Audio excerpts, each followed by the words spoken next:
ಮತ್ತು ನಮ್ಮ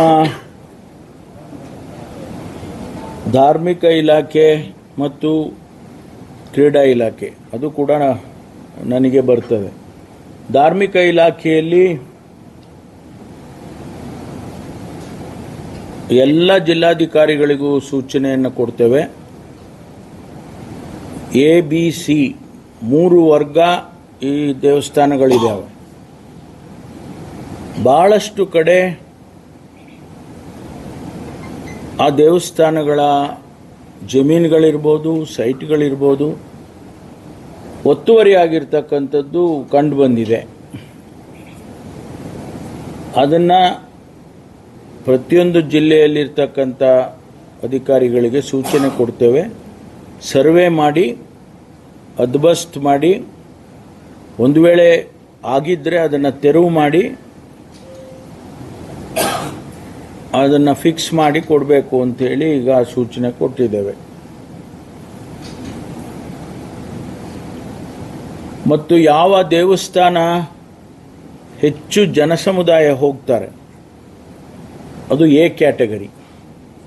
ಈಗ ಸೌಂದತ್ತಿ ಯಲ್ಲಮ್ಮ ದೇವಸ್ಥಾನ ಇದೆ, ಅದಕ್ಕೆ ಪ್ರಾಧಿಕಾರವನ್ನು ಕೂಡ ನಾವು ಮಾಡಿದ್ದೇವೆ. ಅವ್ರಿಗೆ ಏನು ಸೂಚನೆ ಇದೆ ಅಂತ ಹೇಳಿದರೆ, ಒಂದು ಮಾಸ್ಟರ್ ಪ್ಲ್ಯಾನ್ ಮಾಡಬೇಕು ಅಂತ.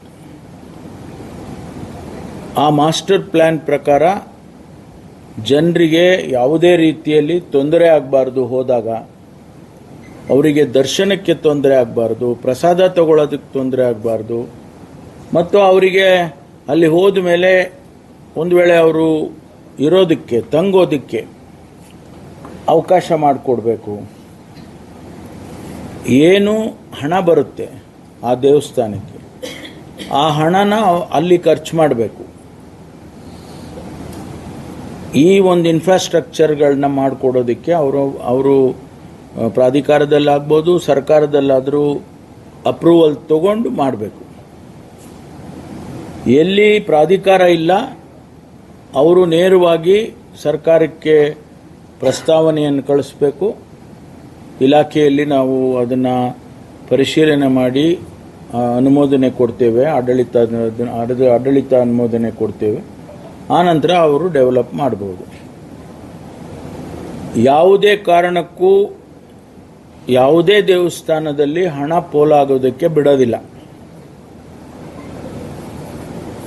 ಕಟ್ಟುನಿಟ್ಟಿನ ಕ್ರಮ ತಗೊಳ್ತೀವಿ. ಇವತ್ತೇನು ನಮಗೆ ಅಯೋಧ್ಯೆಯಲ್ಲಿ ಆಗಿರ್ತಕ್ಕಂಥ ಘಟನೆ ಬಹುಶಃ ನಮಗೆ ಎಚ್ಚರಿಕೆಯ ಗಂಟೆಯನ್ನು ಕೊಟ್ಟಿದೆ ಅಂತೇಳಿ ಅಂದ್ಕೊಳ್ತೀನಿ ನಾನು. ಆ ರೀತಿ ಯಾವುದು ನಮ್ಮ A ಕ್ಯಾಟಗರಿ, B ಕ್ಯಾಟಗರಿ ಎಲ್ಲಿ ಹೆಚ್ಚು ಹಣ ಬರುತ್ತೆ ಅದನ್ನೆಲ್ಲ ನೋಡಿ ಅಲ್ಲಿ ಕಟ್ಟುನಿಟ್ಟಿನ ಕ್ರಮವನ್ನು ನಾವು ತಗೊಳ್ತೇವೆ. ಈಗಾಗಲೇ ಕಂದಾಯ ಇಲಾಖೆಯಲ್ಲಿ ಪೌತಿ ಖಾತೆ ಮಾಡ್ತಕ್ಕಂಥದ್ದು, ಹಕ್ಕುಪತ್ರಗಳನ್ನು ಕೊಡ್ತಕ್ಕಂಥದ್ದು, ಕಂದಾಯ ಗ್ರಾಮಗಳನ್ನು ಡಿಕ್ಲೇರ್ ಮಾಡ್ತಕ್ಕಂಥದ್ದು, ಆಕಾರ ಬಂದ್ ಮಾಡ್ತಕ್ಕಂಥದ್ದು, ಇದೆಲ್ಲವೂ ಪ್ರಕ್ರಿಯೆ ಈಗಾಗಲೇ 3 ವರ್ಷದಿಂದನೂ ನಡೀತಾ ಇದೆ.